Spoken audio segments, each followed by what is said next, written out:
Hello, sunshine. It is Sunday, the 22nd of December, and I'm praying to God that your Monday rehab session is much better than the last 2 days, which sure sound like they've been uncomfortable, painful, and not fun.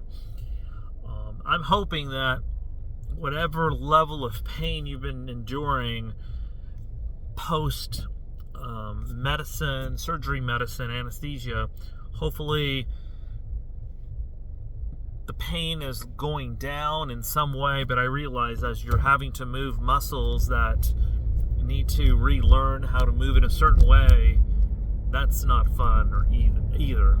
I've never known anyone in recent memory that's had the operation that you had, so I'm trying to put some context in it, but it doesn't sound pleasant at all. So God bless you.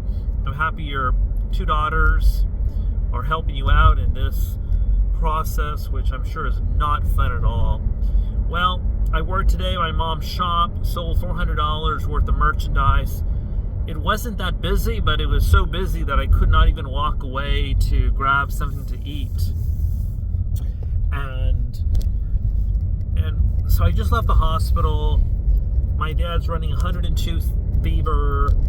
His blood cancer situation is a big mess because he needs platelets all the time, which is just a never-ending problem, right? Like, how do you fix that? You can't take an aspirin for that. He has pneumonia. Okay, like if everything else wasn't good enough, he developed pneumonia today, and that's being treated. But the simple fact that his temperature is so high, 102, is saying, there's probably lingering infections all over the place. Once again, I was able to get 4 relatives on FaceTime. My cousin Cindy, my cousin Diana, my cousin Javier, Raul, my 2 daughters, 6 people? Yeah, 6 or 7 of them. So they all FaceTimed my dad, and they were able to see video of him, and that was really nice. And I just thought, there's not much I can do because he can't communicate. They had to incubate him today, so they had to stick the thing back in his mouth. Oh, that's the other problem. He can't breathe on his own, so they had to put that thing back in his throat.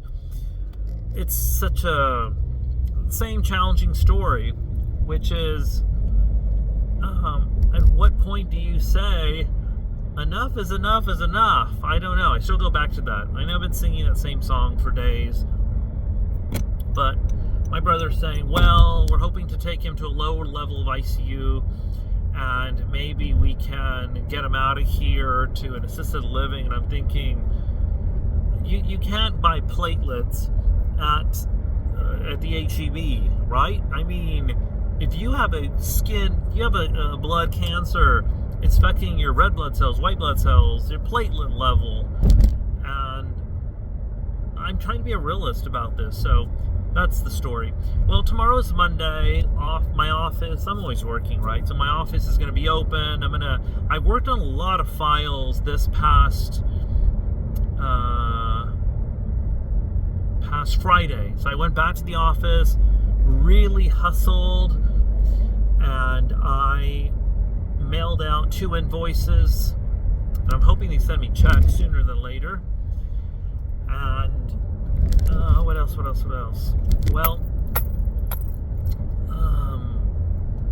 I'm just grateful that my mom is okay. She had a cold. She's getting over it. My brother is still in there duking it out. Thank God he's a retired attorney.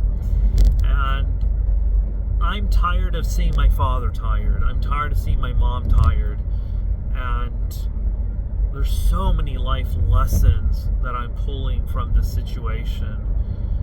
And one just has to imagine how one wants to live and leave this world. So it would be wise. I think I'm going to start creating like in addition to the DNR, right? An outline of saying to my 2 daughters or whoever takes care of me at that time, listen, if A, B, and C are needed, I don't want that. I'm not going to be at the University Hospital ICU going on 11 days. Okay? No, thank you. Again, if I have hit a certain age, I've been happy with my life, and there's really nothing else hindering me other than major health issues like cancer, blood on the brain, let me go in peace. And I think it's essential to put it down in writing and say, a DNR only goes so far, but if it's really, really bad, if I'm in just endless pain, or if you have to continuously give me morphine or fentanyl to knock me out, that's not worth it. So that's been a big lesson to me. I'm going to have to spell it out in very clear terms. I don't want to put myself through that. And I don't want to put you through that. I don't want you to have to spend 11 straight days sleeping in a hospital because my body is breaking down according to the Lord, according to the hand of God, which is in the end everything, right? And it's astonishing that God allows doctors, people that create these pharmaceuticals, to allow those things to be pumped into these bodies to keep us alive, when God is saying, it's time to bring you home. You're suffering. You're dying. Your body's falling apart. Come on home. Come on home. But no. We can't have that. No. We can't have that at all. We got to keep a sick man alive. A very, very sick man alive. Because this will make us feel good. We're doing the right thing for him. I'm going to tell you something. I'm going to start writing some essays on my perspective about end of life decisions and so forth. Maybe for myself or maybe for publication at some point. I made some great progress with my quotes today. Oh my God, you're going to love them. They're now in a big notebook. And I need to add like 10 more and I'll be complete. So today, again, is the 22nd. You're 2 days away from Christmas. I think it would be a blessing if God could lower your pain situation so much more for the 24th or the 25th. That would be my wish. It's been incredible because I've run into people in my mom's shop and we've been talking about spirituality, problems, family, death, and other things like that. And I think that these assignments in life, and the assignment that I now have is supporting my mom and dad and my family during this crisis. And the only way I can do it is going to the shop and helping her sell. But this is my door key. Gate. So these interactions that I've had with people and these sayings, I'm almost at a point where God puts people together. God wants us to inspire one another, lift one another, be good to one another in our own way. And some of the conversations I've had with people have been situations where this lady told me that her husband was a big drinker and he came back to the house and he had left and all this kind of stuff. Really sharing a tough Christmas right now. She's hoping to keep her family together, and she's a woman of God and asked me if I actively read the Bible and things like that.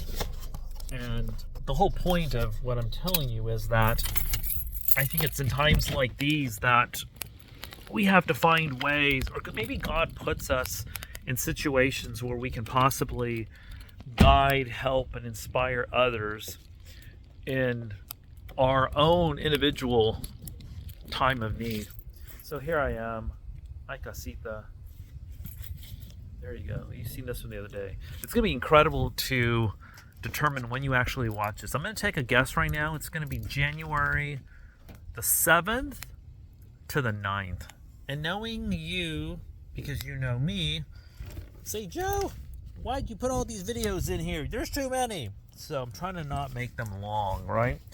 And the great part is that you can use them or watch them whenever you want to. You can watch them in 2026. You can watch it whenever. But at least I've been documenting this part of my life. And I know your father's alive. I know he's vibrant. So maybe the lessons that I'm going through might be lessons for you to contemplate. I know you've lost your mother, and that was not a pleasant experience because you told me in Tampa about it. So, all right, Sunshine. Big love. Ciao, ciao. Happy Monday, and I hope those rehab people are good to you.